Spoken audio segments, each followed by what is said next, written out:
So maybe you want something a little different. Well, you certainly have a problem parking one of them on your drive. But what you'll see on many people's drives at the moment is a 600cc, because it seems to be the most popular class, or the middleweights as they're now referred to. And it's certainly true to say that the average rider can't ride a powerful 900 any faster than he or she can ride a decent 600. And there's lots to choose from. Honda, Kawasaki, Yamaha, you name it, they all do decent 600 sports bikes. And if it's off-road bikes you like, well, there's KTM, Aprilia, Suzuki, and a few more.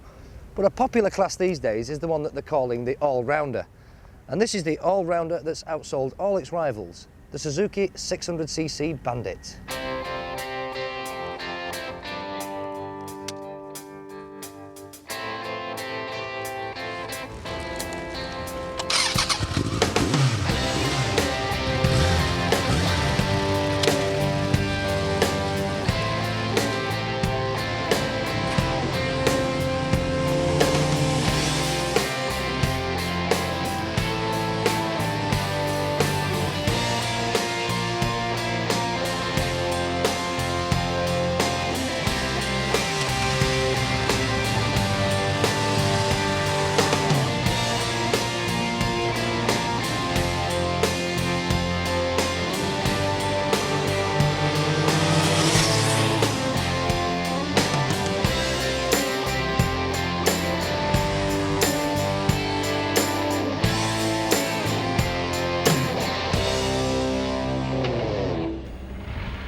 What is it with you cameramen and boats? Just forget the boats today, with bikes today.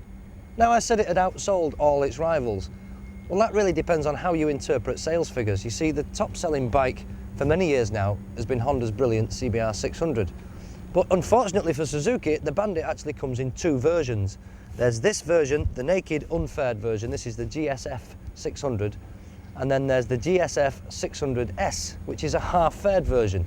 And unfortunately, in the sales figures, the sales charts, they're actually classed as two different models. But if you add both the figures together, you'll find they absolutely outsell everything else on the road. And why? Well, because it's so damn good at everything.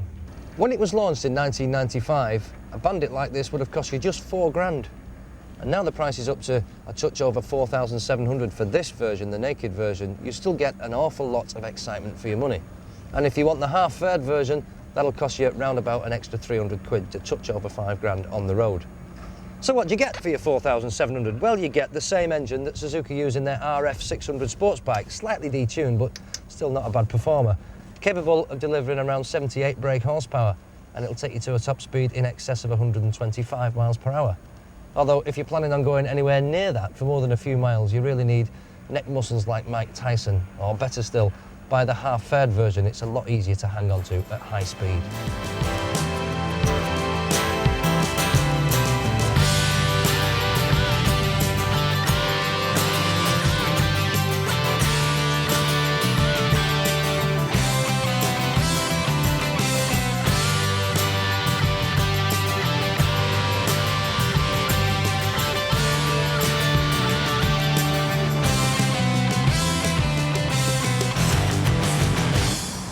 Well, it's not quite Bandit country, I know, but it's the nearest thing we could find round here. Anyway, it's better than looking at another chuffing boat, isn't it? On to the real Bandit. You know, there's nothing that special really about the engine, about the brakes, the chassis, or anything else for that matter. It's a fairly basic bike, a kind of retro-looking, sort of simple-looking machine.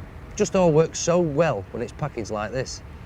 You know, when it first came out, the Bandit, people referred to it as a parts bin special. Can you believe that? Well, how we live and learn, don't we? The Bandit's got to be a serious contender for maybe the best value for money of all time award. And if you're not turned on by fancy graphics and race replicas and fairings and going fast and all that, and you still want to have a lot of fun, then maybe this would just fit the bill. So you might be wondering what it's like to ride a Bandit. Well, it's an awful lot of fun. Quite exciting, very, very, very comfy. You could sit here all day, get no aches and pains at all. And unlike modern sports bikes, when the engine doesn't really start to deliver its power till it reaches about 5,000 revs, the Bandit motor delivers the power really cleanly throughout the rev range, from about 2,000 revs upwards. It's very, very smooth, a lovely power delivery. Fast enough for lots of excitement, but not fast enough to really frighten you. And should the 600 not be powerful enough, the Bandit comes in a 1200 version as well.